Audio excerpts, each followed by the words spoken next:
Kom ons bid saam.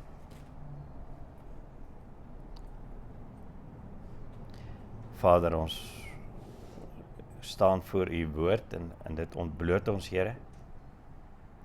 Ons bid dat u woord vanoggend vir ons sal rig op die regte pad.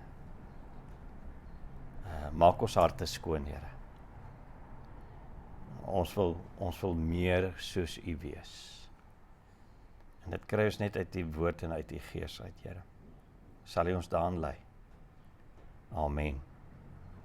Goed, ons is in Kolossense en dit bring vir ons het sover 'n tema gekry wat geweldig belangrik is vir ons geestelike gesondheid en ons groei in ons geloof.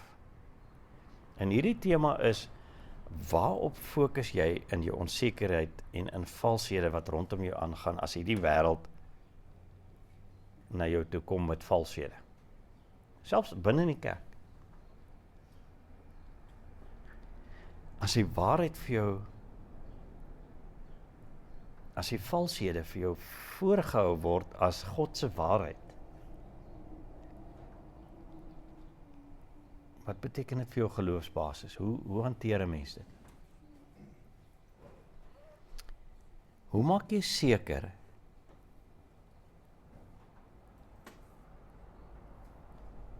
jy is en bly in God se wysheid? Nou Paulus se advies het ons oor die laaste 2-3 preke gesien hoe hy Christus beskryf, want die fokus is Christus. En ons moet Christus reg verstaan.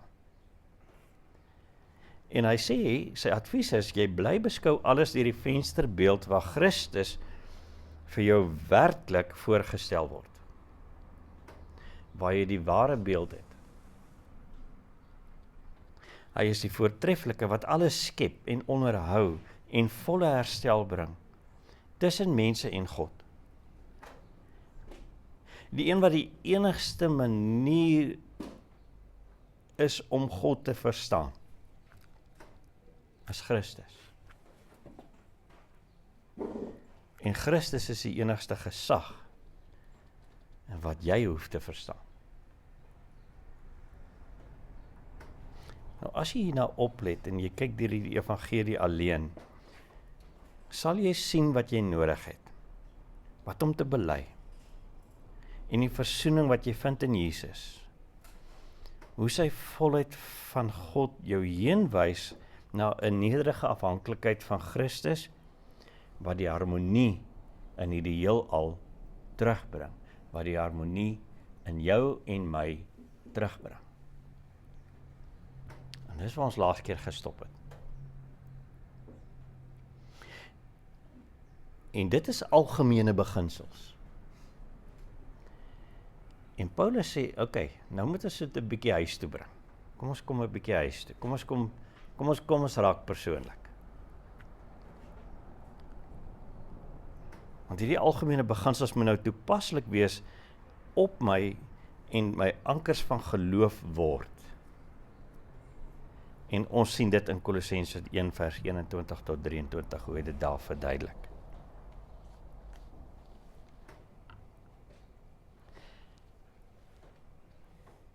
Kom ons lees Kolossense 1 vers 21 tot 23.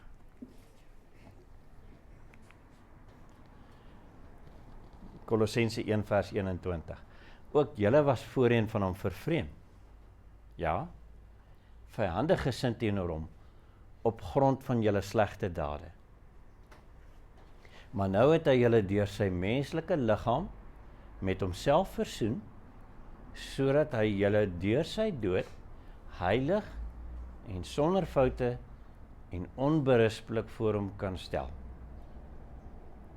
Mits julle in die geloof bly, stewig gevestig en standvastig, sonder om weg te beweeg van die hoop wat die evangelie bring.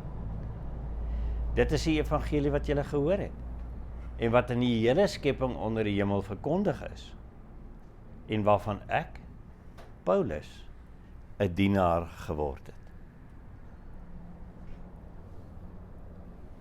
Nou ons stuk se tema bring 3 vrae na vore vanoggend vir ons. Waar was jy? Vers 21. Waar is jy nou? Vers 22. En waarop maak jy dus staat? Vers 23. So kom ons begin, waar was ons? Waar was jy? Kom ons lees vers 21 weer. Ook julle was voorheen van hom vervreemd, ja, vyhandig gesind teenoor hom op grond van julle slegte dade. En soos jy vers 21 lees, herken jy iemand wat jy gehoop het nie meer met jou is nie. Jou ou self. Jou gesindheid teenoor Jesus Christus, waarop ons so fokus, was een van vyhandige gesindheid. Dis waarvanaf jy kom. En dit het jou vervreem van God, en dit het uit hierdie gesindheid uitgevloei. Dit was doelbewuste vyhandigheid, wat jy teenoor God het. Iets waarvoor daar geen verskoning is nie. En jy kan ook nie sê, jy het nie geweet nie.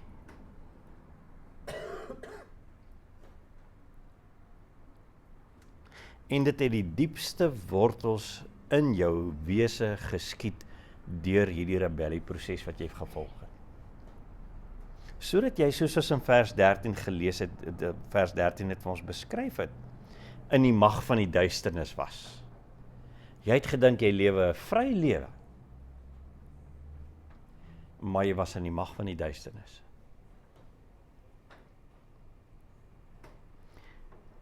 En jou rebellie van selfverwesenliking, daai vryheid, was eintlik jou grootste slawerny.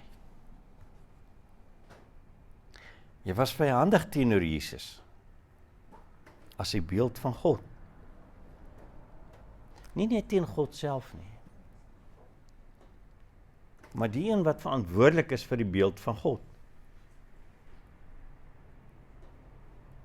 En dit het daartoe gelei dat jy doelbewus opgetree het teen die grein van die evangelie, teen die wil van God, met dade wat Paulus as sleg beskryf. Hoekom sleg? Is dit maar nie net moeilik, of dit was maar net, ons kon net nie ons beste doen nie. Wat is die definisie van slegte dade in hierdie opsig? In Romeine 14 vers 23 se laaste sin help dit ons om te verstaan wat is die definisie van hierdie slegte dade. As dit verklaar, enige iets wat 'n mens nie uit geloof doen nie, is sonde. Enigiets wat ek en jy buite die basis van die evangelie van Christus, geloof in Christus, doen, is sonde. Want dit rebelleer teen hom. Ja, ons kan sekerlik vir ons 'n stelletjie dade opstel, wat verskriklik is in ons opinie. As jy nou drink, of ons kan 'n lysie opstel.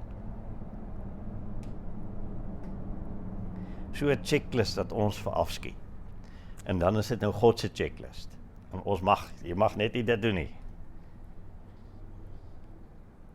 Maar ons het 'n groter probleem. Want sonde is elke area in jou lewe waarin jy Jesus nie vertrou nie. Dis sonde.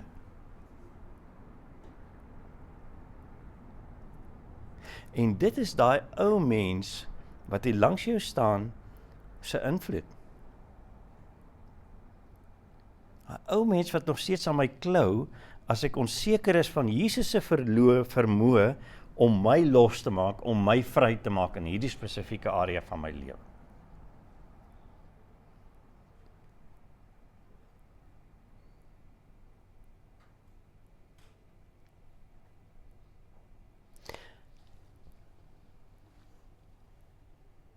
En hierdie spook van jou verlede klou aan jou. Al is jy gered.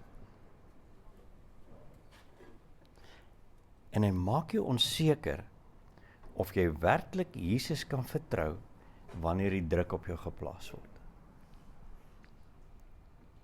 En of jy nie dalk, maar uit jouself weer moet help met jou eie ou planne en met jou eie ou patrone en of met nuwe planne wat oulik lyk, wat iemand vir jou vertel, maak net so en so. En dat jy onder jou beheer kan wees, soos ander dit vir jou beloof. Jy kry jou lewe onder beheer, as jy net so en so maak. En dit is illusies wat buite jou geloofsoortuiging in Jesus se vermoë om jou vry te maak, lê. En dis 'n moeras van duisternis, wat jou net weer wil vashou. Dit wil jou net terugtrek daar in daai gat in die koninkryk van duisternis. En dit is juis die oplossing wat ons nou na kyk, vir hierdie illusie. Die volgende vraag, waar is jy nou? Waar is jy nou werklik? Dit sien ons in vers 22, waar is jy nou? Vers 22 sê, maar nou het hy julle deur sy menslike liggaam met homself versoen, sodat hy julle deur sy dood heilig en sonder foute en onberispelik voor hom kan stel.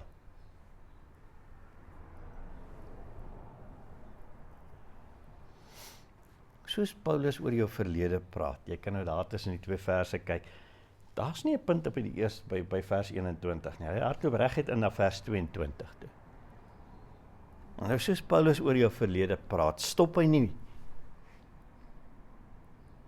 Hy bly nie daar rondhang nie.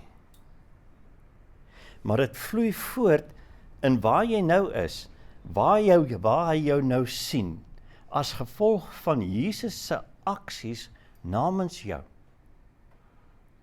Want kyk wat dit sê in vers 22. Hy het julle deur sy menslike liggaam met homself voorsien. Wie het dit gedoen? Christus het dit gedoen. Sodat hy julle deur sy dood wat kan doen? Heilig, sonder foute en onberispelik voor hom kan stel. Wie stel jou heilig, sonder foute en onberispelik voor God? Jy? Nee, Christus doen. En daarom is daar geen rede om in die verlede, daar by daai ou spook vas te haak nie. Dis nie waar jy moet stop nie. Want God het jou verplaas na Jesus se koninkryk van lig, en jy is veilig in daai koninkryk. Dit is alles Jesus se aksies wat geld. As hy jou deur sy liggaam met homself versoen, en deur sy dood jou heilig, sonder foute en onberispelik voor hom stel. Dink jouself in. Alles wat uit die ou rebel kom, word in hierdie stelling uitgetrek en afgeskrob. En Jesus self is die nuwe waarheid wat jou bekleed. Dis wie jy nou is.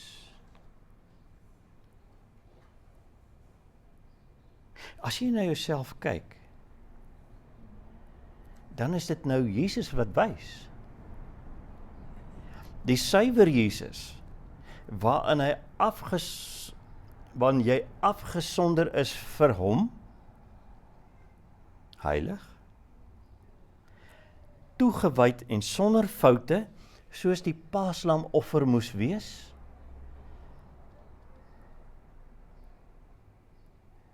en onaantuigbaar in die heelal voor God gestel. Geen aantuiging hou meer nie. Waarom staan en luister ek en jy nog dan na die ou mens en sy aantuigings en sy versoekings? Hoekom? Wie gaan jou aankla in die bekleedsel van Jesus Christus? Wie in die heelal?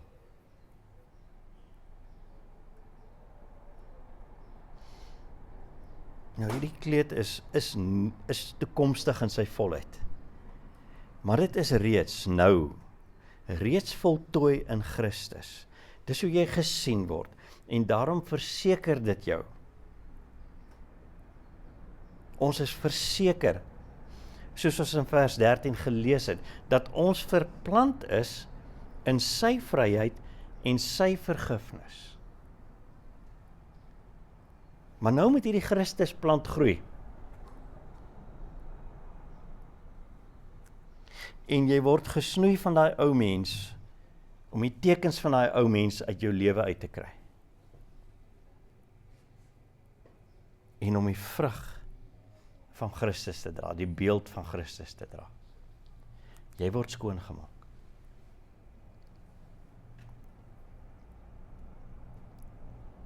En Paulus sê dan in vers 23, maar dit gebeur, solank as wat ons op Jesus bly fokus. En dis ons derde vraag wat ons dan moet vra, is, waarop maak ons dan staat om te bly groei? Vers 23. Vers 23 sê, mits julle in die geloof bly, stewig gevestig en standvastig, sonder om weg te beweeg van die hoop wat die evangelie bring. Dit is die evangelie wat julle gehoor het, en wat in die hele skepping onder die hemel verkondig is, en waarvan ek, Paulus, 'n dienaar geword het. Paulus plaas 'n waarskuwing op die tafel. Jy moet jou oog op Jesus in jou vensterraam bly hou en daarop staat maak.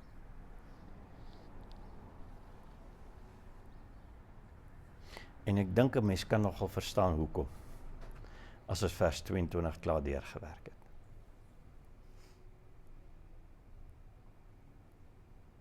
Glo en bly glo die evangelie, is Paulus se advies vir ons in vers 23. Glo in die werk, die aksie van Jesus in jou en met jou, eerder as die voorstelle van jou verlede en die valse beelde van hoop wat vir jou voorgehou word, wat vir jou moet help, van buite af.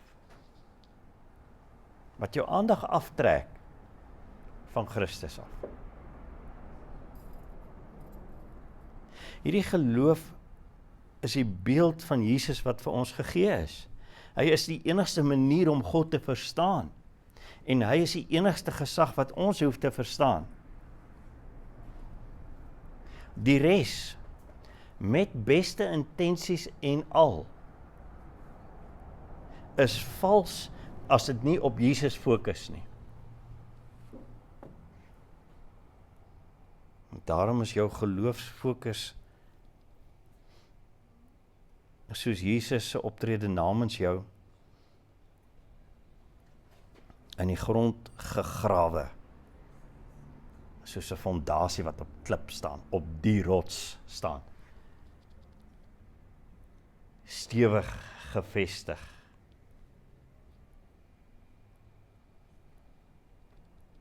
Onwrikbaar.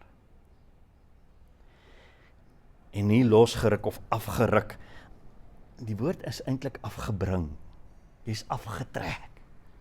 Terug modder toe.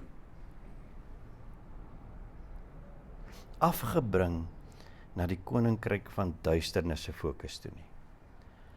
Jou fokus is Christus.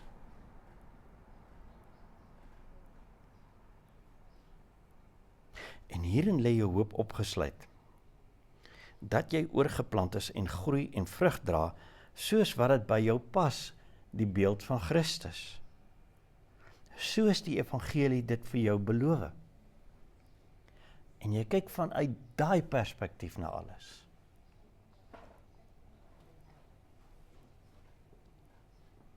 En dan raak Paulus iets geweldigs kwyt.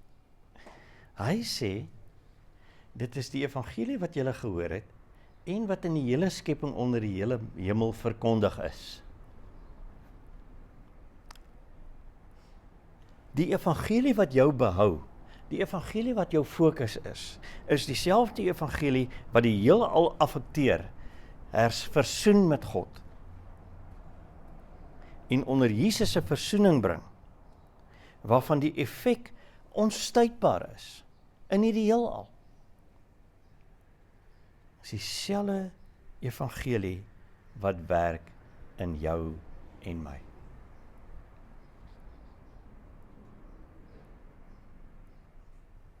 En dit maak ons koninkryks dienaars, wat glo in ons koning, die Allerhoogste.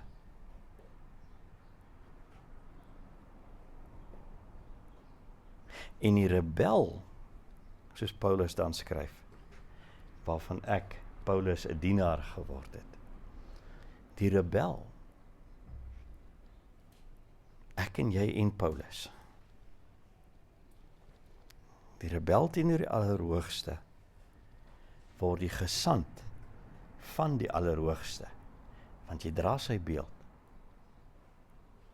Daar is geen middelgrond beskikbaar nie.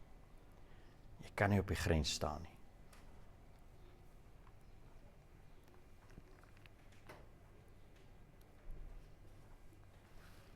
Kom ons pas dit 'n bietjie toe. Alles wat die wêreld, van buite of van binne die kerk, van buite van binne jouself, aan jou voorstel, as hulpmiddels tot beheer, is alledags. Dit gebeur elke dag. Jy is die heel dag onder invloede wat vir jou iets wil voorstel. Byvoorbeeld,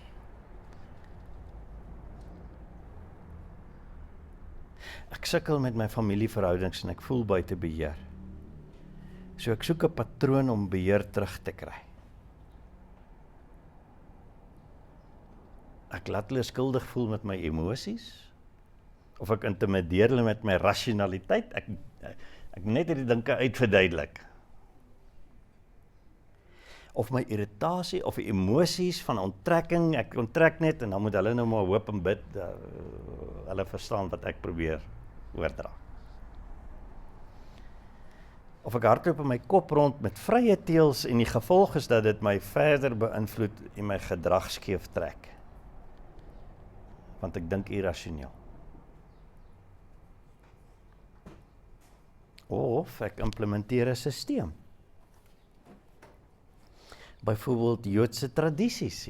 Ja, vandag is dit so, jy kry hierdie groep mense wat vir jou sê, luister, jy moet net in jou familie die feeste vier, of jy moet net in jou familie die tradisies van die Jode handhaaf. Dit bring stabiliteit en dan is julle okay. Maar dit is selfs Christelike filosofie wat vir ons voorgehou word, wat werke van ons verwag, wat dan vir ons die stabiliteit moet gee.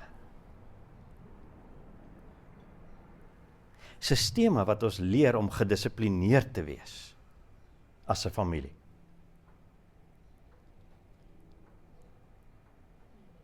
Of wat van ons breek net hierdie geestesbande? Want dis nie ek wat die moeilikheid maak nie, dis 'n gees wat die moeilikheid maak, en daarom sukkel ons. Ons breek net daai band. Dan sit ook nou nie meer my skuld nie. En dan voel ons almal jolly and happy. Tot die volgende probleem ons trek.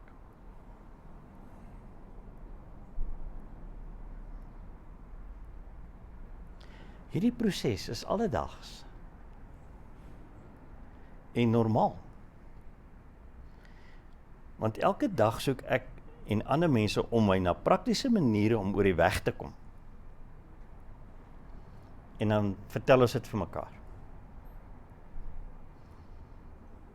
Maar dit alles het 'n geskiedenis in ons en dit stel 'n versoeking op om jou aandag op die evangelie te oorweldig, dat jy begin nie meer eers dink aan die evangelie nie, jy moet net 'n praktiese oplossing vir hierdie praktiese probleem hê.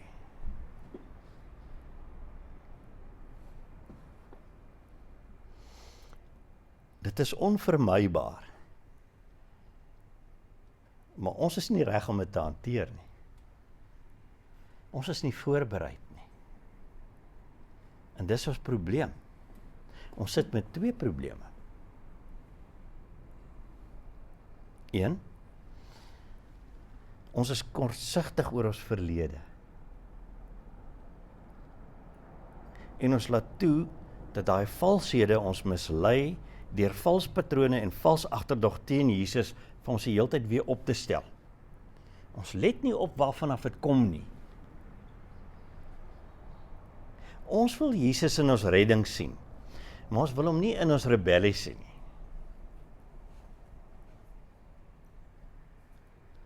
En ons besef nie die valshede wat die menslike ryk van duisternis vir ons die heeltyd probeer voorhou nie. Die tweede probleem waarmee ons sit is, ons faal om in Jesus se rol in ons verlossing te glo. As dit goed gaan, is alles oukei.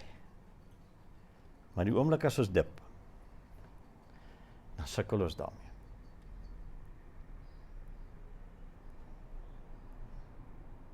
Want ons aanvaar dat ons deur Jesus versoen word.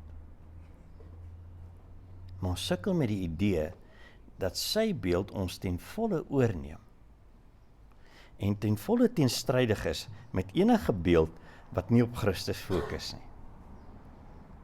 God het jou gevat, jy syne.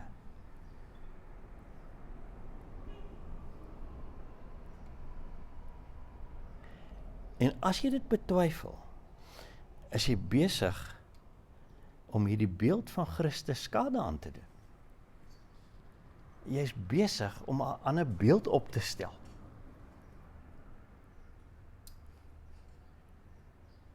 En so lewe ons voort en ons verstomp vir die evangelie op 'n daaglikse basis en die insig wat dit vir ons gee, vir ons alledaagse.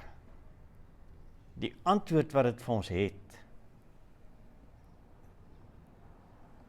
So ons gryp terug verder, nog meer in ons geskiedenis in. Wat ons op allerhande vals paaie lei. Dus soos twee vriende, kom ons vat 'n voorbeeld. Twee vriende stap. En was albei Christene. En as 'n krisis by die een, kom ons, ek wil skei. Ek kan dit nie meer hou nie. Of my kind is homoseksueel. En ek weet nie hoe om dit te hanteer nie.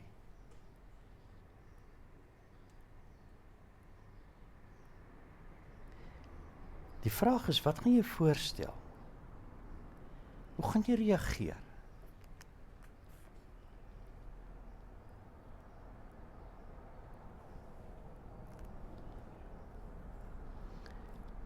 Jy moet net hierdie en hierdie en hierdie doen met hom. Of jy moet net weet, net so en so en so en so.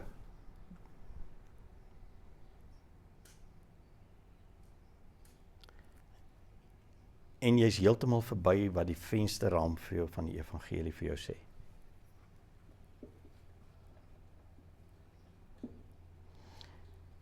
Die antwoord is, bring Jesus terug.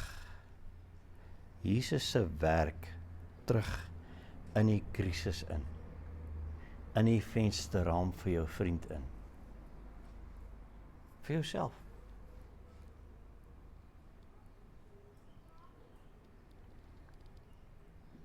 Wat maak ons om nie werklik, om nie in werke terug te val nie, want dis eintlik wat dit maar alles is.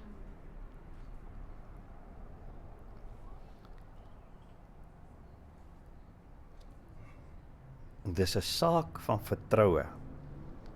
Glo in Christus.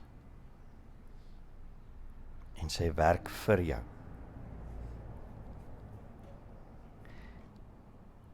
Moenie jou agtergrond en die invloed wat dit op jou het, vergeet nie. Maar moenie ook nie eers daai invloed toelaat nie. Jy moet soos 'n bokser wees, jy moet op jou hoede wees vir wat jou verlede aan jou wil doen. En jy moet jou nie kan slaan nie. Hou Jesus se beeld in oog.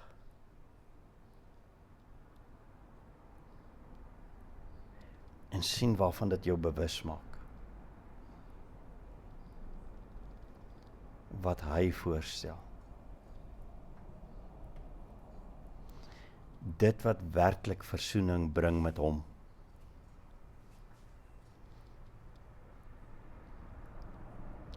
Dit wat hy voorstel om die harmonie, die balans terug te bring.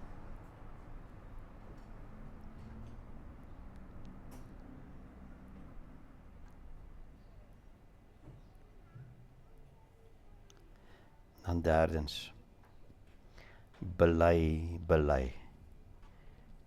jou versoekings wat die heeltyd opkom. En dat dit jou aandag probeer aflei van Jesus af. Bely dit. Stop en erken dit en bely dit teenoor Christus. En dan herfokus jy op die evangelie. Wat stel hy voor? En jy pas dit toe en jy volg sy beeld in jou, in die situasie. Want jy is sy gesant. 'n ander beeld gaan nie balans terugbring nie. 'n ander beeld gaan jou nie verlos nie. Kom ons bid saam.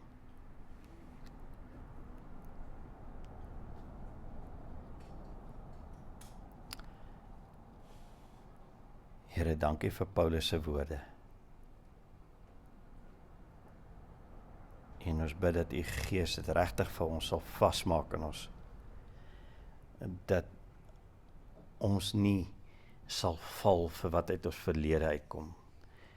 En wat ander vals beelde is wat voor ons, rondom ons opgestel word nie. As die oplossings vir die lewe nie. Maar dat ons net sal sien die werklike oplossing is Christus. En ons geloof in hom. En dat hy ons sal lei in wat hy werklik voorstel. Help ons om U beeld te wees, Here. Wanneer die druk kom.